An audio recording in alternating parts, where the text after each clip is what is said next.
تمام دوست احباب بہت ہی عقیدت و احترام بڑی تعظیم کے ساتھ درود شریف پڑھ لیں۔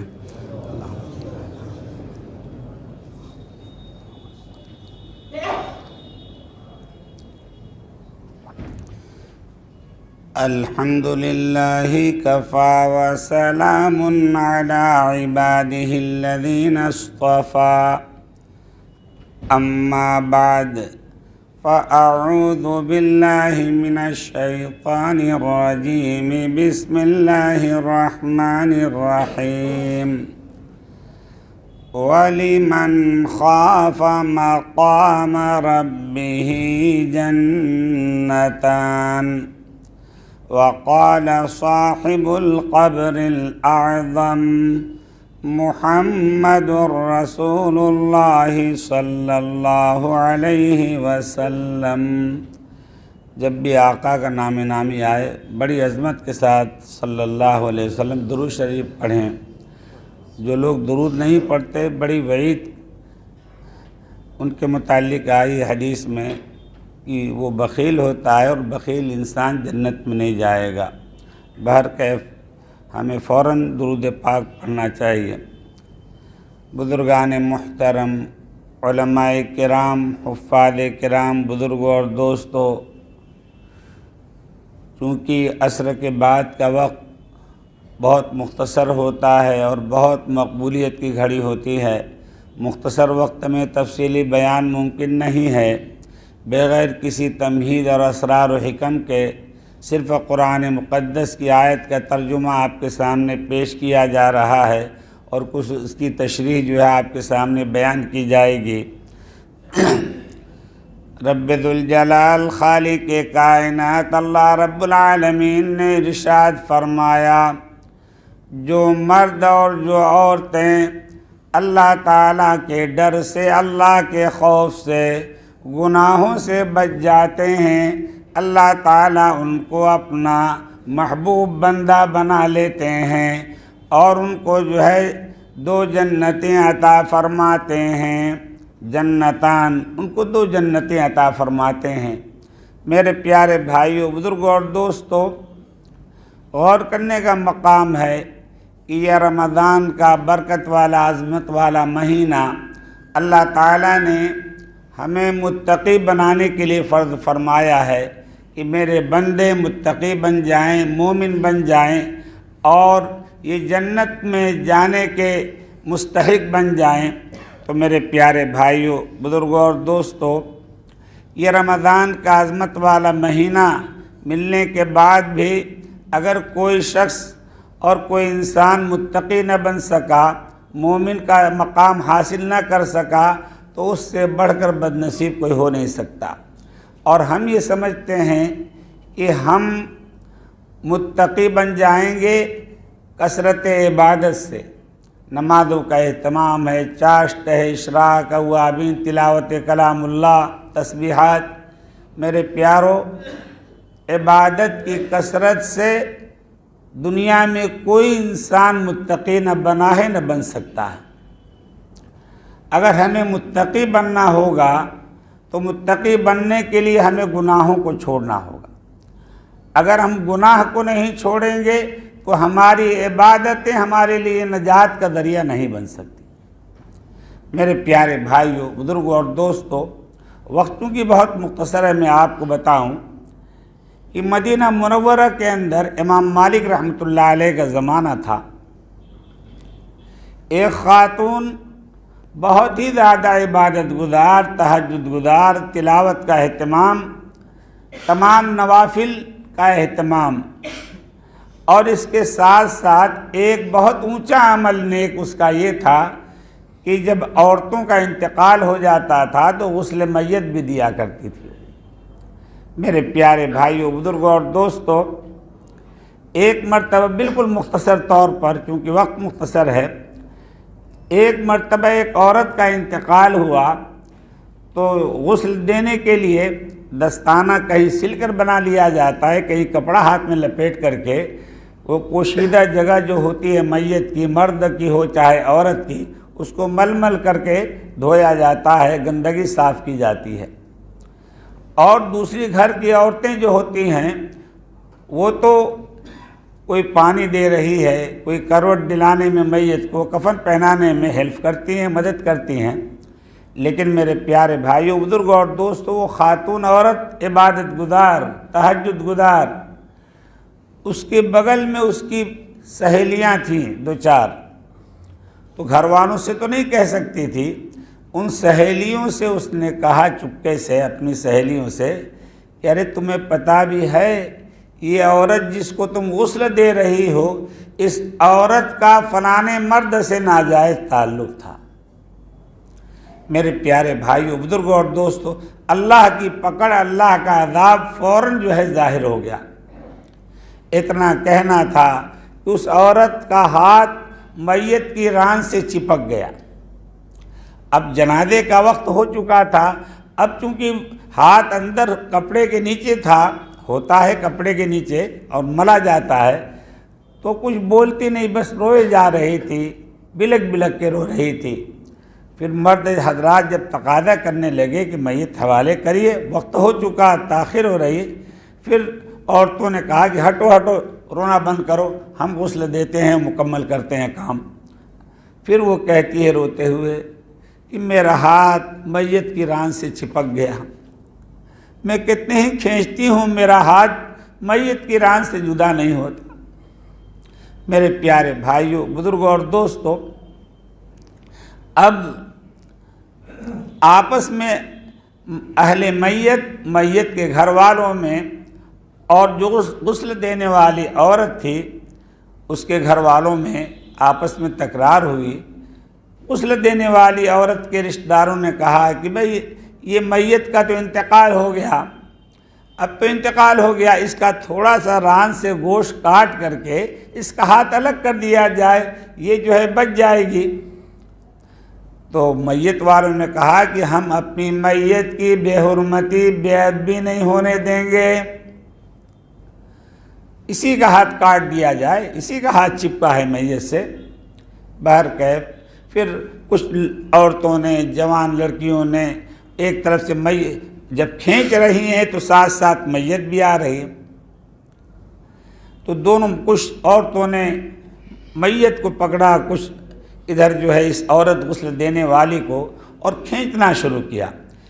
بہت طاقت لگائی، بہت کوشش کی، کھینچتے کھینچتے آگ کے انگارے ابل پڑے، پورے گھر میں دھواں اٹھ گیا، اتنی بھیانک آواز کہ میت کے گھر میں جتنی عورتیں تھیں سب بے ہوش ہو گئیں، اور جیسے جیسے جو اٹھتا جس کو فوراً بھاگتے ہوئے مدینے کی بستی خالی ہو گئی، پہاڑوں پر سب بھاگ گئے کہ کہیں اللہ کا عذاب نہ آ جائے، اللہ کی پکڑ نہ آ جائے، آسمان سے آگ نہ برس جائے۔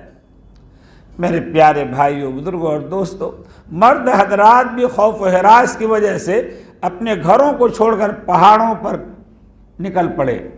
پہلے زمانے میں حضور پاک صلی اللہ علیہ وسلم کے زمانے میں مسجد نبوی کے بالکل متصل پہاڑیاں رہتی تھیں، ابھی تو ان کو مسمار کر کے برابر کیا گیا۔ تو میرے پیارے بھائیوں، بزرگوں اور دوستوں، امام مالک رحمۃ اللہ علیہ کا زمانہ تھا، امام مالک رحمۃ اللہ علیہ کا زمانہ تھا، اور وہ عورت کوئی اور نہیں تھی، تابعیہ عورت تھی، یعنی جس مرد نے، عورت نے دیدار کیا ہو ایمان کی حالت میں، محمد الرسول اللہ، کئی درود شریف پڑھی، محمد الرسول اللہ صلی اللہ علیہ وسلم کا وہ صحابی بن جاتا ہے، اور جس نے دیدار کیا صحابی کا وہ تابعی بن جاتا ہے۔ تو میرے پیارے بھائی، تابعیہ عورت تھی، وہ عبادت گزار، لیکن اس سے ایک غلطی ہو گئی جس سے اللہ کی پکڑ اس کے اوپر آ گئی، اللہ کا عذاب آیا۔ امام مالک رحمۃ اللہ علیہ نے لوگوں سے کہا کہ چلو میرے ساتھ، تو اس وقت کے تمام جو مسلمان تھے انہوں نے کہا کہ ہم نہیں جائیں گے، ہمیں ڈر ہے کہ کہیں ہمارے اوپر آگ نہ برس جائے، پتہ نہیں کیا معاملہ ہے، کیا راز ہے۔ امام مالک رحمۃ اللہ علیہ نے تسلی دی کہ اللہ تعالیٰ کے یہاں عدل و انصاف ہے، بلا وجہ کسی کو عذاب یا تکلیف میں مبتلا نہیں فرماتا ہمارا پروردگار، کوئی وجہ ہے۔ تسلی دی، کہا کہ میں ضمانت لیتا ہوں، چلو میرے ساتھ۔ امام مالک رحمۃ اللہ علیہ نے تسلی دی، ہمت بنائی، تو آئے چند حضرات، امام مالک رحمۃ اللہ علیہ نے پردے میں سے بیان لیا، یہ بتاؤ کہ وہ عورت ابھی ہوش میں تھی، بے ہوش تو وہ بھی ہو گئی تھی لیکن ہوش میں آئی، اللہ کو دکھلانا تھا، عبرت کا مقام ظاہر کرنا تھا۔ امام مالک رحمۃ اللہ علیہ نے پردے میں پوچھا کہ تمہارا ہاتھ کیوں چپک گیا؟ اب جھوٹ تو بول نہیں سکتی تھی۔ کہا کہ میں نے یہ کہا کہ اس عورت کا فلاں مرد سے ناجائز تعلق تھا، زناکاری کراتی تھی۔ امام مالک نے معلوم کیا، کیا تم نے دیکھا ہے اس کو؟ تو وہ عورت کہنے لگی، دیکھا تو نہیں، کچھ عورتیں باتیں کر رہی تھیں تو میں نے بھی کہہ دیا کہ اس کا فلاں مرد سے ناجائز تعلق تھا۔ اللہ اکبر!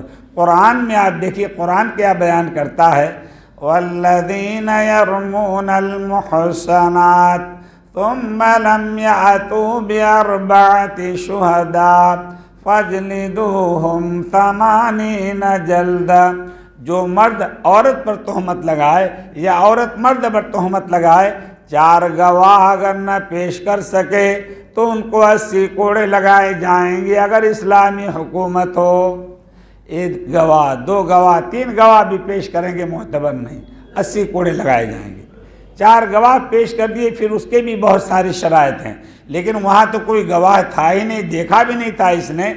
تو امام مالک رحمۃ اللہ علیہ نے حد جاری کرنے کا حکم دے دیا، 80 کوڑے اس کو لگائے جائیں۔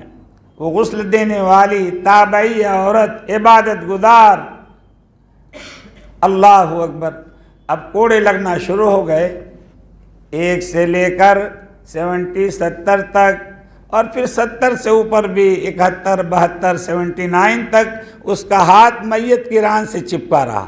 جب 80 کوڑا جو اس کے اوپر پڑا ہے تو میت کے ران سے اس کا ہاتھ جدا ہو گیا اور بلک بلک کے رو رہی تھی، تھوڑی دیر میں اس کو بھی موت آ گئی۔ تو میرے پیاروں، عبرت کا مقام ہے کہ ہم عبادتوں پر غرہ نہ کریں، عبادتوں پر غرہ نہ کریں۔ یہ ایک ایک گناہ جو ہے ایک ایک مہینے کے رمضان کی عبادت کو ختم کر دیں گے۔ میرے پیارے بھائیوں، مثال کے طور پر سمجھو میری بات، میں کیا کہنا چاہتا ہوں۔ میں اگر تفصیلات میں جاؤں تو وقت اس کا نہیں ہے۔ سمجھ لو جیسے مسجد میں بڑی ٹنکی ہے اور بڑا ٹیوب ویل لگ رہا ہے، سمرسیبل، پانی بھرا جا رہا ہے اوپر سے، اور ساری ٹوٹیاں کھول دیجئے تو کیا پانی اس میں باقی رہے گا؟ نہیں باقی رہے گا۔ تو اسی طریقے سے اگر ہم نیک عمل کرتے رہیں گے اور گناہ کرتے رہیں گے تو یہ گناہ جو ہمارے عمل کو برباد کر دیں گے، ہمارے نام اعمال میں کوئی نیکیاں باقی نہیں رہیں گی، اور جب نیکیاں باقی نہیں رہیں گی تو ہم بالکل جہنم کے مستحق بن جائیں گے۔ تو میرے پیارے بھائیوں، اگر ہمیں متقی ہونا ہے تو ہمیں گناہوں کو چھوڑنا ہوگا۔ میرے پیارے بھائیوں، بزرگوں اور دوستوں، چند گناہ بہت خطرناک گناہ ہیں، چند گناہ جو ہے بہت خطرناک گناہ۔ ایک تو تعلی بڑائی، تکبر یہ اتنا بڑا گناہ ہے کہ اگر دل میں تکبر ہے، بڑائی ہے، تو جنت میں جانا تو درکنار، جنت کی خوشبو بھی نہیں سونگھ سکیں گے۔ یہ اللہ والے بزرگان دین انہی چند روحانی بیماری پر زیادہ محنت کراتے ہیں۔ کیوں؟ اس لیے کہ جس طریقے سے نماز پڑھنا فرض ہے، دل سے تکبر کو دور کرنا فرض ہے، حسد کو دور کرنا فرض ہے، کینہ کو دور کرنا فرض ہے۔ تو میرے پیارے بھائیوں، بزرگوں اور دوستوں، اور بعض لوگ یہ سمجھتے ہیں کہ تکبر، مجھ سے تکبر ہوتا نہیں۔ میرے پیاروں، غور سے سنو میں کیا بتا رہا ہوں۔ جس طریقے سے انسانوں کو بخار آتا ہے، سب کو آتا ہے، مہینے 2 مہینے میں، کسی کو 5 مہینے میں، سال 2 سال میں، اسی طریقے سے سب کو تکبر سب کے دل میں پیدا ہوتا ہے۔ لیکن جو مومن ہوتے ہیں، اللہ کے نیک بندے ہوتے ہیں، تکبر دل میں پیدا ہوا، فوراً انہوں نے توبہ کی، اے رب کریم یہ کیا گناہ ہو گیا، اللہ مجھے معاف کر دے، میرے دل میں تکبر پیدا ہو گیا۔ تو میرے پیارے بھائیوں، بزرگوں اور دوستوں، کبر کی 2-4 علامت میں بتاتا ہوں، اور اس کا کوئی تھرمامیٹر نہیں ہے۔ بزرگان دین اور کتابوں میں جو لکھا ہے کہ اگر کسی کے دل میں تکبر ہے، کبر ہے، تو آپ اس کو کوئی نیک کام کا حکم کر کے دیکھیں۔ جیسے مثال کے طور پر مسجد میں وہ باتیں کر رہا ہے دنیا کی، آپ اس سے کہہ دیجئے کہ بھئی مسجد کے ادب کا خیال رکھو بھائی، مسجد ہے، اللہ کا گھر ہے. تو کیا کہے گا؟ تو بڑا ولی بن رہا ہے، جا بن جا. تکبر کا پہاڑ اس کے دل میں. اور اگر کچھ بولا نہیں، خالی گھورا، پھر بھی تکبر ہے اس کے اندر. اور اگر اس نے کہا کہ بہت بہت شکریہ، آپ نے مجھے متوجہ کر دیا، میں تو بہت بڑے خطرے میں تھا، یہ ہے تواضع. تو میرے پیارے بھائیو، کوئی گاڑی لے کر کے کھڑا ہو جائے کہیں پر، یا ویسے ہی باتیں کر رہا ہے وہ، کوئی کہے کہ بھی راستہ تو چھوڑ دو، ادھر سے نہیں نکل کے جا سکتے، یہ تکبر کی علامت ہے. کتابوں میں لکھا ہوا ہے کہ حق کا انکار کرنا. جیسے مثال کے طور پر ہم یہ کہیں کہ بھائی دین کی بات کو ادب سے سننا ہے، اور جوان ہیں، معذور نہیں ہیں، ٹیک لگا کے بیٹھے ہوئے ہیں، اور جب ان کو کہا جائے کہ بھئی آ جائیے مجلس سے متصل ہو جائیے، ٹیک چھوڑ دیجئے، تو اب چونکہ وہ تکبر میں عملی انکار کرتا، نہیں آئے گا وہ، کہ کون ہے جو ہم کو کچھ کہے گا، کون ہمارے اوپر نکیر کرے گا، آپ کر کے تو دیکھیے. میرے پیارو، کبھی ایسی غلطی نہ کرنا، یہ سب کبر کی علامت ہے. ایک مرتبہ، 1 منٹ میں آپ کو بتاتا ہوں، ایک مرتبہ غیر ملک میں فارن میں گیا، میں نام نہیں لوں گا، کوئی غیبت مقصود نہیں. بہت شاندار مسجد، اور چاروں طرف لوگ بیٹھے ہوئے ہیں ٹیک لگا کر کے، اور کہیں صوفے لگے ہوئے ہیں، اور بیچ میں شاندار کرسی ہے کہ حضرت بیان شروع فرمائیں. میں نے کہا کوئی انسان تو ہے نہیں، کس کے سامنے بیان کروں میں؟ کہا کہ ساؤنڈ سسٹم عمدہ ہے، بالکل ہر جگہ آواز پہنچے گی، آپ بیان فرمائیں. سب لوگ ایسے ہی بیان کرتے ہیں. میں نے کہا کہ سب لوگ کرتے ہوں گے، میں تو نہیں ماننے کے لیے تیار. اس طریقے سے بیان کرنا قرآن کی بے ادبی ہے، حدیث کی بے ادبی ہے، محمد الرسول اللہ صلی اللہ علیہ وسلم کی شان اقدس میں بے ادبی ہے. کہ سیرت بیان کی جائے، حدیث بیان کی جائے، اور لوگ ٹیکا لگا کے بیٹھے ہوئے ہیں، اور معذور بھی نہیں ہیں. معذور ہیں تو وہ مجبور ہیں، اللہ تعالیٰ کی طرف سے گنجائش ہے. تو یہ سب علامتیں ہیں. وہ سمجھتا نہیں کہ میرے دل میں، اگر اس کو دور نہیں کیا، اللہ کو گواہ بنا کے کہتا ہوں کہ وہ انسان رمضان 100 رمضان بھی اسے مل جائیں پھر متقی نہیں بن سکتا. ہمیں گناہوں کو چھوڑنا ہے. آپ عزم کریے، ارادہ کریے کہ چھوٹے بڑے سارے گناہوں کو چھوڑنے کی کوشش کریں گے. انشاءاللہ ہم گناہ چھوڑ دیں گے، رب کعبہ کی قسم ہم ولی بن جائیں گے. اللہ کو گواہ بناتا ہوں، ولی بھی بن جائیں گے، اور اللہ کے محبوب بندوں میں اللہ تعالی ہمیں شامل فرما لیں گے. تو میرے پیارے بھائیوں، بزرگوں اور دوستوں، چونکہ بہت مختصر وقت ہوتا ہے، ابھی حدیث میں آتا ہے کہ جب چند لوگ ایک جگہ جمع ہو کر کے اللہ تعالیٰ کا ذکر کرتے ہیں، مجلس ختم ہوتی ہے، ایک ایک فرد کے لیے مغفرت کا فیصلہ ہو جاتا ہے، تو ہم 4-5 منٹ ذکر کریں گے، پھر دعا کر لیں گے. قبلے کی طرف رخ کر لیجئے سب لوگ، جلدی سے، وقت ضائع نہ کریں، بہت قیمتی وقت ہے. اس یقین کے ساتھ کہ ذکر کی مجلس ختم ہوگی اور ہمارے لیے مغفرت کا پروانہ اور مغفرت کی سند، ٹکٹ ملنے والا ہے ہمیں، بالکل بڑی عظمت کے ساتھ. ماشاءاللہ میرے پیاروں، اب بھی کوئی ٹیک لگائے ہوئے ہے یا باہر ہے. کبھی کبھی ایسا ہوتا ہے کہ بعض لوگ جو ہے وہ آنا ہی نہیں چاہتے، باہر ہی بیٹھے رہتے ہیں. یہاں نہیں، یہاں تو ماشاءاللہ سب متصل. تو وہ بھی کبر کی علامت ہے، نفاق کی علامت ہے. حضور کے زمانے میں جو منافقین ہوتے تھے، یا عبد اللہ علی حرفین، کوئی وہاں بیٹھا ہوا، کوئی وہاں بیٹھا ہوا، اور صحابہ کرام رضوان اللہ تعالی علیہم اجمعین متصل ہو کر کے مل کر کے بیٹھتے تھے کہ چادر پھیلا دی جائے، چادر میں جھول نہیں ہوتا تھا.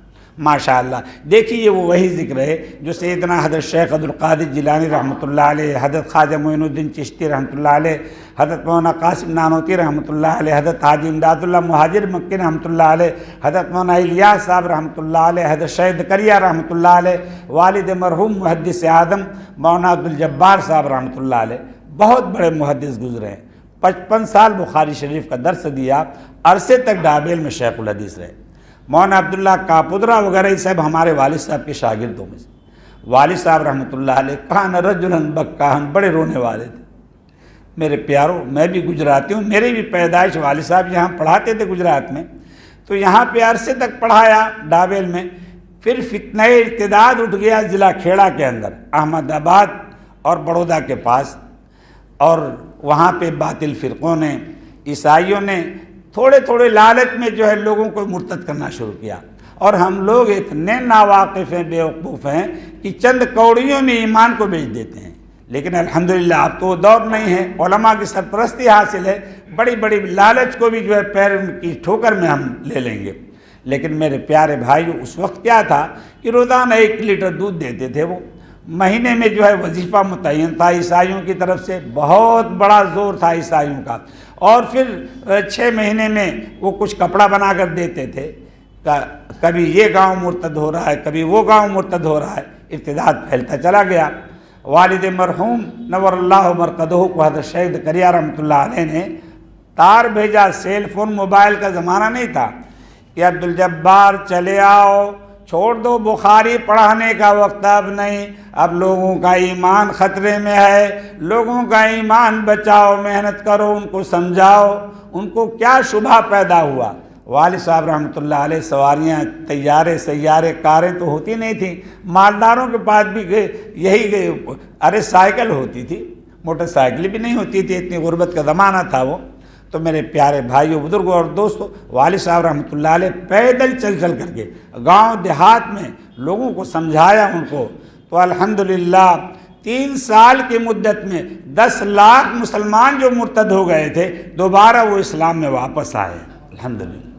اب ان کی اولادوں میں بڑے بڑے علماء فضلاء، مفتی کفایت اللہ صاحب ماہی کے رہنے والے، یہ والد صاحب کے شاگرد، بڑے بڑے علماء گجرات میں جو ہیں، تو میرے پیارے شاہ ابراز الحق صاحب ہردوئی بھی والد صاحب کے شاگرد، قاری صدیق صاحب بانڈوی بھی، تو اتنے رونے والے تھے، امت کے غم میں رات رات دن رویا کرتے تھے۔